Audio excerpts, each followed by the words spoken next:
So ఇప్పుడు webinar conduct చేస్తున్నారు. ఆ. అంటే ఇక్కడ కూడా మేజర్ గా మీరు డిస్కస్ చేయబోయే సబ్జెక్ట్స్ ఏముంటాయి?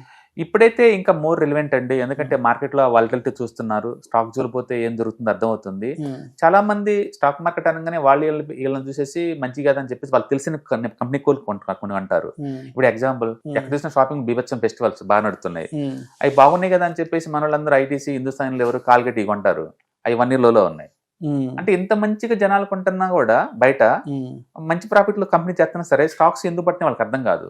అందుకని స్టాక్స్ లో పెట్టే వాళ్ళు ఏంటంటే ఈ టైంలో కన్జర్వేటివ్ ఎలా ఉండాలి, ఈ డాడౌన్స్ ని దాటి బయటికి ఎలా రావాలి, ఈ కన్ఫ్యూజన్ లో ఉంటారు అనమాట.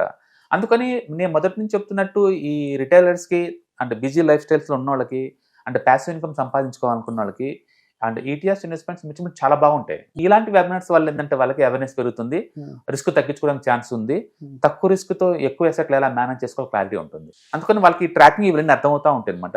కాబట్టి ఈ ప్రోగ్రామ్ లో ఏంటంటే డౌట్స్ ఏదైనా ఉన్నా క్లారిఫికేషన్ వస్తుంది, ప్లస్ హ్యాండ్స్ ఆన్ చూస్తూ ఉంటారు ఎలా కొనాలి ఎలా అమ్మాలి కాదు. మీరు కంప్లీట్ గా ఏమైనా అసలు మార్కెట్లో ఎక్కడ బీన్ చేయాలో తెలియదు అనుకున్నప్పుడు ఈ ప్రోగ్రామ్స్ యూజ్ అవుతాయి. మీరు ఆల్రెడీ మార్కెట్లో ఉన్నారు బట్ సేఫ్టీగా సేల్ చేద్దాం అనుకుంటున్నాను అనుకున్న వాళ్ళకి ఇది యూజ్ అవుతుంది. అంటే మార్కెట్లో ఇలా ఎంతకాలం ఉంటే ఎందుకు ఇలా జరుగుతుంది అలాంటి వాటి క్వశ్చన్గా నీకు దొరుకుతుంది అనమాట.